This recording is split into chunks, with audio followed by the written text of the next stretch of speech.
మోకాళ్లలో గుజ్జును పెంచి నొప్పిని తగ్గించి సర్జరీని దూరం చేసే ఫ్రీడమ్ వాక్. నమస్తే, నేను Keshav. Welcome to Suman TV.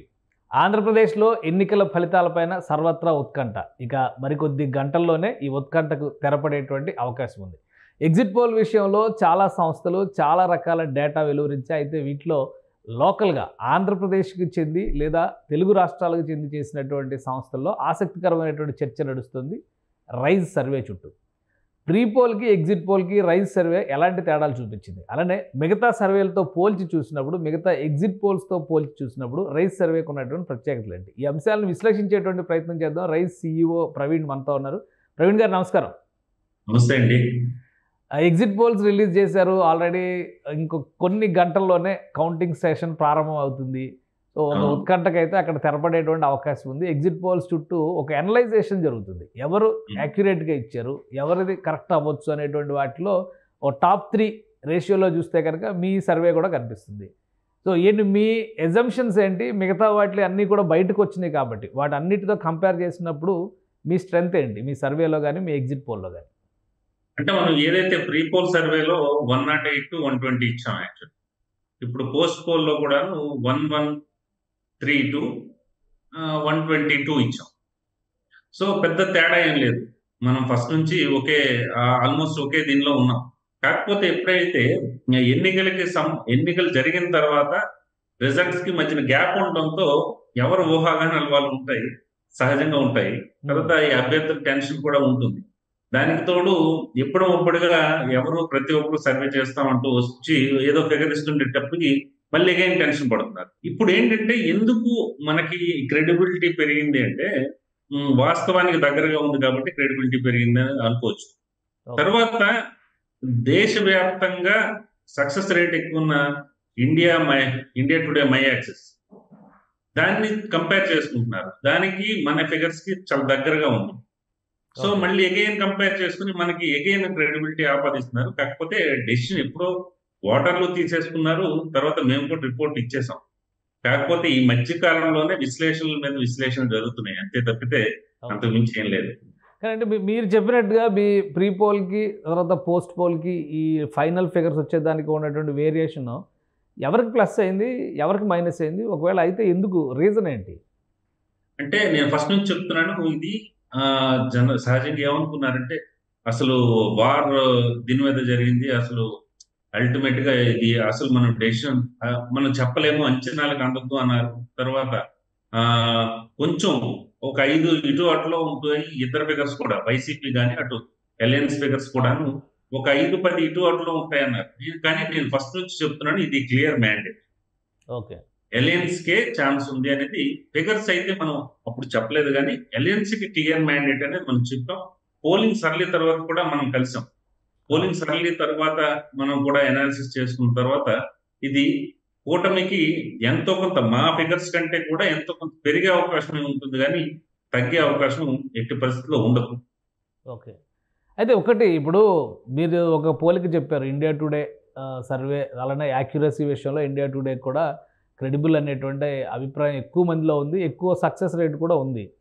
కానీ వాళ్ళు తీసుకునేటువంటి శాంపిల్స్ అన్నీ కూడా లోకల్ లెవెల్ నుంచి కలెక్ట్ చేసేటువంటి క్రమంలో ఏపీ అసెంబ్లీ ఫోకస్ కంటే లోక్సభ ఎలక్షన్స్ మీద ఎక్కువ ఫోకస్ ఉంది కాబట్టి ఆ లెక్క వేరు ఈ లెక్క వేరు అంటున్నారు.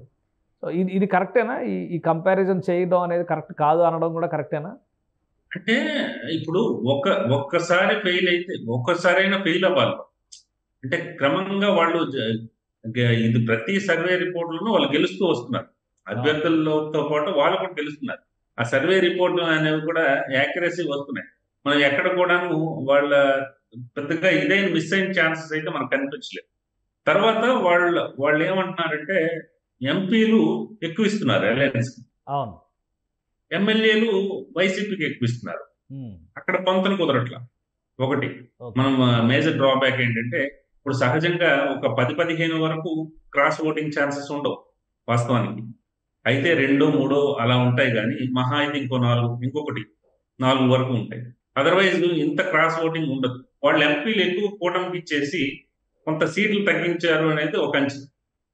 సో ఓవరాల్ గా వాళ్ళు కూడా యాక్యురేట్ గా తీసుకుని ఉంటారు అనేది నేనైతే అనుకుంటున్నాను.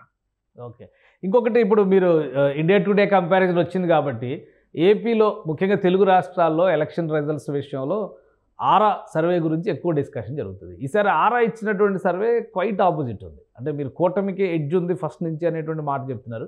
బట్ ఆరా ఇప్పుడు ఫైనల్గా ఇచ్చినటువంటి రిపోర్ట్లో చూస్తే కూటమి కంటే కూడా వైసీపీకి ఎడ్జ్ ఎక్కువ కనిపిస్తుంది. 94 నుంచి 104 సీట్లతో అధికారంలోకి వచ్చే ఛాన్స్ ఉందని చెప్తున్నారు. సో ఈ రెండింటిని కంపేర్ చేసి చూసినప్పుడు మీ అభిప్రాయం ఏంటి ఆరా రిపోర్ట్ మీద? అంటే మన సొంత అభిప్రాయాలతో ఇక్కడ ఏమీ సంబంధం ఉండదండి. ఎందుకంటే ఒక సంస్థ గురించో ఏదో ఒక సంస్థ గురించి వాళ్ళకు కూడా ఎఫర్ట్స్ పెట్టే ఉంటారు. ఎందుకంటే ఆ ఎఫర్ట్స్ లో ఉన్న అది ప్రాబ్లమ్స్ ఏంటి, ఆ ఫైనాన్స్ ఏంటి, ఇదంతా నాకు క్లారిటీ ఉంది. As an experienced psephologist. So నేను వాళ్ళ జోలికి వెళ్ళట్లేదు, ఒక ప్రత్యేకించి ఒక సంస్థ జోలికి నేను వెళ్ళట్లేదు. కానీ అల్టిమేట్ గా ఎండ్ ఆఫ్ ది డే ఏమవుతుంది, రేపు రిజల్ట్ కూడా వచ్చేసినప్పుడు మనం ఏమి ఎక్కడ దాచేది లేదు. మీరు అక్కడే ఉంటారు, నేను ఇక్కడే ఉంటాను.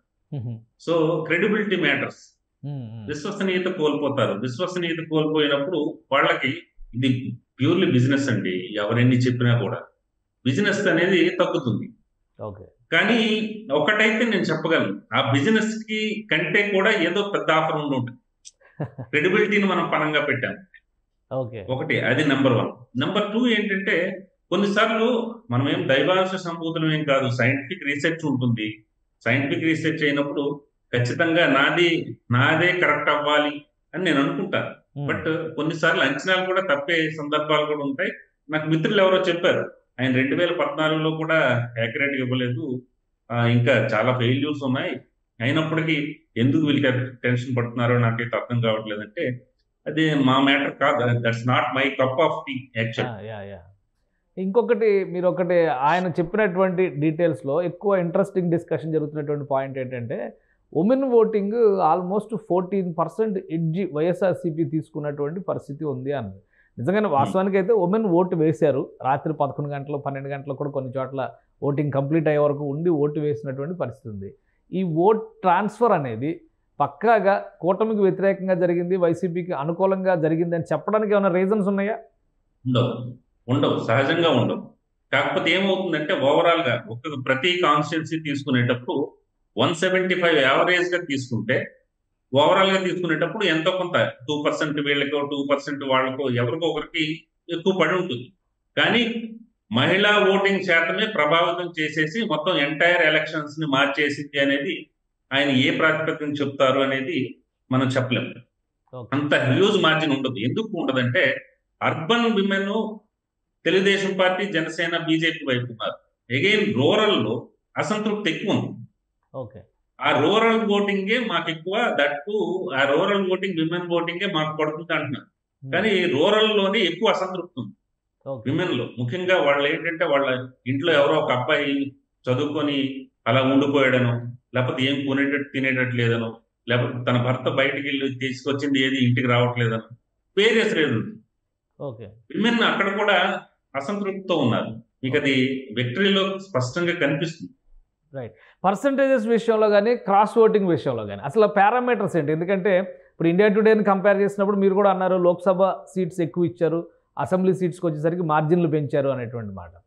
క్రాస్ ఓటింగ్ అనేది ఆంధ్రప్రదేశ్లో జరగడానికి అవకాశం ఉందా? ఎందుకంటే ఆర్ఆర్ రిపోర్ట్లో కూడా వాళ్ళు చెప్తుంది ఏంటంటే లోక్సభ సీట్ల విషయంలోనేమో అక్కడ ఎడ్జి వచ్చింది, అంటే బీజేపీ జాయిన్ కావడం వలన క్రాస్ ఓటింగ్ ఎక్కువ ఛాన్సెస్ ఉన్నాయి అనేటువంటి మాట వాళ్ళు విశ్లేషిస్తున్నారు. ఇప్పుడు ఆ పాసిబిలిటీస్ కానీ ఆ లెక్కలు కానీ ఏపీలో వర్కౌట్ అవుతాయా? అంటే క్రాస్ ఓటింగ్ దేశంలో ఎక్కడ, నాట్ ఓన్లీ ఏపీ, ఎక్కడైనా వర్కౌట్ అవుతాయి. కాకపోతే ఇంత హ్యూజ్ మార్జిన్ ఉండదు. ఒక 10-12 సీట్లలో, అంటే ఉన్నవే 25 సీట్లలో 10-12 సీట్లలో క్రాస్ ఓటింగ్ అలా ఉండదు. ఎక్కడైనా కూటమి ఉండేటప్పుడు ఖచ్చితంగా ఉంటుంది, అవకాశం ఉంటుంది. ఎందుకంటే మీరు for suppose Kakinada, Machilipatnam parliament తీసుకోండి, అక్కడ Janasena MP candidate, again TDP candidates, MLA candidates ఉన్నారు. అలాగే మీరు ఇది బీజేపీ తీసుకోండి, అనకాపల్లి కానీ రాజమండ్రి కానీ టీడీపీ ఎమ్మెల్యే క్యాండిడేట్స్ ఉన్నారు, అగైన్ బీజేపీ ఎంపీ క్యాండిడేట్స్ ఉన్నారు. అక్కడ కొంతవరకు ఛాన్స్ ఉంటుంది. కొన్ని చోట్ల ఏం చేస్తారంటే ఎమ్మెల్యేలే సహజంగా ఏం చెప్తారంటే నాకు ఇది వేయండి, అది మాత్రం ఇంకెవరికైనా వేసుకోండి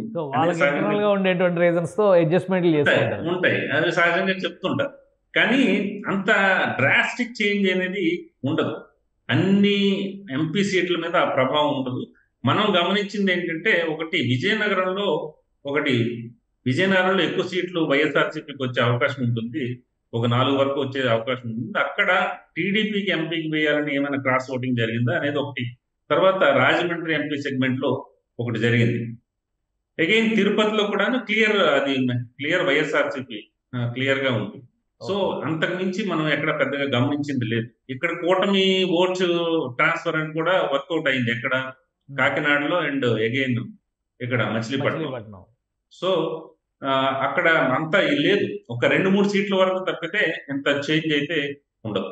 జనసేన పార్టీ విషయంలో మీరు ఫస్ట్ నుంచి కూడా ఒక రిపోర్ట్ ఇస్తున్నారు. ఇప్పుడు మీ ఫైనల్ రిపోర్ట్లో కూడా ఆల్మోస్ట్ 70 to 80%, ఎంపీ సీట్లు అయితే 100% అంటున్నారు.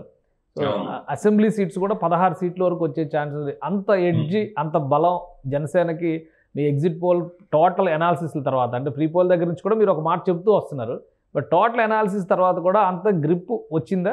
లెక్క అలానే సరిపోతుందా దానికి తగ్గట్టుగా? అంటే ఇండివిజువల్ గా పోటీ చేస్తుంటే నేను ఈ ఫిగర్ చెప్పుండేవాడు. అది వాస్తవానికి ఏంటంటే కూటమి బలం అనండి. ఒక చోట ఇప్పుడు నెల్లిమర్ల అనే ఒక సెగ్మెంట్ తీసుకోండి, అసెంబ్లీ సెగ్మెంట్. నెల్లిమర్లలో తెలుగుదేశం పార్టీ బలంగా ఉంది. జనసేన తెలుగుదేశం స్థాయిలో లేదు. అసలు 25% కూడా తెలుగుదేశం పార్టీకి 25% కూడా ఉండదు. కొన్ని చోట్ల తీసుకుంటే జనసేన బలంగా ఉంది. కొన్ని చోట్ల జనసేన బలంగా ఉంది. ఇప్పుడు ఏంటంటే ఇక్కడ ఈ అంతర్గత ఒప్పందాల కారణంగా ఇక్కడ ఓట్ ట్రాన్స్ఫర్ అక్కడ ఓట్ ట్రాన్స్ఫర్ ఇక్కడ 80% వరకు జరిగింది కాబట్టి ఖచ్చితంగా అవకాశం ఉంటుంది అనేది ఒక అంచనా. తర్వాత మీ నెల్లిమర్లలో ఓవరాల్ గా మొత్తం ఎంటైర్ టీడీపీ క్యాడర్ సపోర్ట్ చేస్తే ఆవిడ గెలుస్తారు, లోకం నాగమాధవి. అలాగే చాలా చోట్ల ఈ ఓట్ ట్రాన్స్ఫర్ జరిగింది అనేది మన అంచనా యాక్చువల్గా. అంటే జనసేన లెక్కల్లో అది ట్రాన్స్ఫార్మ్ జరిగినప్పుడు బీజేపీ విషయంలో ఎందుకు పెద్ద నెంబర్ కనబడటం లేదు? దానికి ఏమైనా రీజన్స్ ఉన్నాయా? ఉన్నాయి. ఎందుకంటే బీజేపీకి ఏంటంటే బీజేపీ లేట్గా వచ్చింది ఒకటి, candidate selection procedure late. Suppose Anaparthi తీసుకోండి. అనపర్తి తెలుగుదేశం పార్టీ నల్లమిల్లి రామకృష్ణారెడ్డి సీట్ అది యాక్చువల్గా. చివరి నిమిషంలో ఇటు చేసి చివరి నిమిషంలో ప్రకటించారు. దానికి తోడు ఇంకో విషయం ఏంటంటే మీకు గ్రామీణ ప్రాంతాల్లో బీజేపీ సింబల్ వెళ్ళడానికి టైం పడుతుంది. వీళ్ళు చెప్పాలి, ఈ 3 పార్టీలు కలిసి అమ్మ ఈసారి ఈ పార్టీకి వెయ్యాలి అని చెప్పాలి. ఆ టైం ఉందా అనేది చూసుకోవాలి. మనకి ఎంటైర్ ఏంటంటే గ్రామీణ ప్రాంతమే కదా. సో ఎక్కువగా సింబల్ కూడా ఎఫెక్ట్ చూపిస్తుంది. మీకు అర్బన్ లో అయితే మాత్రం బీజేపీ వరకు ఓకే. సపోజ్ విశాఖపట్నం సరౌండింగ్స్ అట్లా ఓకే. మళ్ళీ అగైన్ రాజమండ్రి కానీ నర్సాపురం కానీ ఓకే, ఎందుకంటే గతంలో గెలిచిన సందర్భాలు ఉన్నాయి కాబట్టి. సో అది ఓకే, కానీ అదర్వైజ్ పెనట్రేట్ అవ్వడానికి తక్కువ టైం. ఇక కౌంటింగ్ విషయంలో 2 పార్టీల్లోనూ ఒక ఉత్కంఠభరిత వాతావరణం ఉంది. పోస్టల్ బ్యాలెట్ల విషయంలో ఏకంగా హైకోర్టులోనే డిస్కషన్ జరిగి ఇటువంటి మ్యాటర్స్ ఇవేమన్నా కౌంటింగ్ సమయంలో కానీ రిజల్ట్ పైన కానీ ప్రభావం చూపించేటువంటి అవకాశం ఉంటుందా? అంటే వాళ్ళ శ్రేణులకి ఆత్మస్థైర్యం నింపడానికి తప్పితే అసలు ఇది మ్యాండేట్ అనేది ఆల్రెడీ ఫిక్స్డ్. అది ఏమీ జరగదు. ఇప్పుడు ఎలక్షన్ కమిషన్ ఏదో ఏమార్చి చేయడానికి ఏమి ఉండదు ఇక్కడ. కాకపోతే మనం స్వయం తృప్తి అనేది అక్కడ ఉంటుంది. తర్వాత మన ఎవరైతే క్యాండిడేట్స్ ఉన్నారో వాళ్ళ శ్రేణులకి చెప్పుకోవడానికి ఉంటుంది తప్పితే already postal ballot Telugu Desam party, Janasena, బీజేపీకి 80 వరకు 75 to 80% వాళ్ళకి ఓట్లు పడ్డాయనేది ఒక అంచనా. ఎందుకంటే మనం చాలా మంది కనుక్కునేటప్పుడు డేటా తెప్పించుకునేటప్పుడు పడ్డాయనేది ఒక అంచనా. అందుకనే అభ్యంతరాలు లేవనెత్తుందా వైఎస్ఆర్సీపీ అనేది ఇక్కడ ప్రధాన ప్రశ్న. ఏదేమైనప్పటికీ క్లియర్ గా సుప్రీంకోర్టు కానీ హైకోర్టు కానీ అటు ఈసీ కానీ తేల్చేసింది కాబట్టి ఇక్కడ మరి పెద్దగా రక్స్ ఏమి ఉండదు, పెద్దగా చర్చించుకోవడానికి కూడా ఏమి ఉండకపోవచ్చు. సో మీ అంచనా ప్రకారం కౌంటింగ్ స్టార్ట్ అయినాక క్లారిటీ ఎప్పటివరకు, అంటే ట్రెండ్స్ కావచ్చు లేదా ఒక క్లియర్ పిక్చర్ కావచ్చు, ఎంత సమయంలో రావచ్చు? మార్నింగ్ 7:30 నుంచి పోస్టల్ బ్యాలెట్ కౌంటింగ్ అంటున్నారు, 8 గంటలకి రెగ్యులర్ ఈవీఎంస్ కౌంటింగ్ అంటున్నారు. ఎంత సమయం పట్టొచ్చు? 12 to 1 లో మొత్తం క్లియర్ పిక్చర్ వచ్చేస్తుంది, టోటల్ రిజల్ట్ వచ్చేసేయడానికి అవకాశం ఉంటుంది. రైట్, అంటే మీ ఫిగర్స్ రిఫ్లెక్ట్ అవుతాయని అనుకుంటున్నారు ఫైనల్ గా? I'm confident. అదర్వైజ్ నా డేటా, నా కాన్ఫిడెన్స్. అదర్వైజ్ ఈ ఎమోషన్స్ ఇవేవి మాకు ఉండకూడదు కూడా. ఎందుకంటే పలానా కేశవ్ గారు చెప్పారు కాబట్టి ఇది మనం ఇటేద్దాము లేకపోతే ఇది ఇటేద్దాము అనేది అలాంటిది ఏమి ఉండదు. ఎమోషన్స్ ఏమి ఉండవు, కట్ త్రోట్ గానే ఉన్నాం. Data speaks and success speaks. Right. Thank you Praveen గారు, మీ అభిప్రాయం తెలియజేయండి. And all the best. Me figures మీకు సంతోషాన్ని ఇవ్వాలని చెప్పని ఆశిద్దాం. ఇది ప్రవీణ్ గారు చెప్తున్నటువంటి మాట. ఒకవైపు నుంచి మ్యాండేట్ క్లియర్గా ప్రజలు చెప్పేశారు, అయితే రాజకీయ పార్టీలు మాత్రం ఒకరి మీద ఒకరు ఒత్తిడి సృష్టించేటువంటి ప్రయత్నం చేస్తున్నారు. చివరి వరకు కూడా సస్పెన్స్ వాతావరణాన్ని నెట్టుకొచ్చేటువంటి ఎత్తుగడ మాత్రమే ఇది. ఫైనల్గా రిజల్ట్ 2-3 గంటలు అంటే కౌంటింగ్ స్టార్ట్ అయిన తర్వాత మధ్యాహ్నం 12 గంటలకల్లా ఒక క్లియర్ పిక్చర్ ఇచ్చేసేటువంటి అవకాశం స్పష్టంగా ఉందన్నారు. ఇక జాతీయ సర్వేలు, స్థానిక సర్వేలు అనేటువంటి అంశం కంటే కూడా డేటా స్పీక్స్ అనేటువంటి మాట చెప్తున్నారు. తాము సేకరించినటువంటి డేటా ఆధారంగా చూస్తే ఖచ్చితంగా తమ ప్రీ పోల్ కానీ పోస్ట్ పోల్ కానీ సక్సెస్ అవడానికి అవకాశాలు ఎక్కువ శాతం ఉన్నాయి. రెండింటి మధ్య తేడా కూడా పెద్ద ఎక్కువగా లేదనేటువంటి విశ్లేషణ ఆయన చేస్తున్నారు. ఇక జూన్ 4వ తేదీన కంప్లీట్ రిజల్ట్స్ చూసేటప్పుడు ఎవరి అంచనాలు ఎంతవరకు సక్సెస్ అవుతాయో అప్పుడు అంచనా వేద్దాం. ఇది special discussion. Keep watching. Suman టీవీలో మీ పర్సనల్ అండ్ బిజినెస్ ప్రమోషన్స్ కోసం కింది నెంబర్కి కాంటాక్ట్ చేయండి.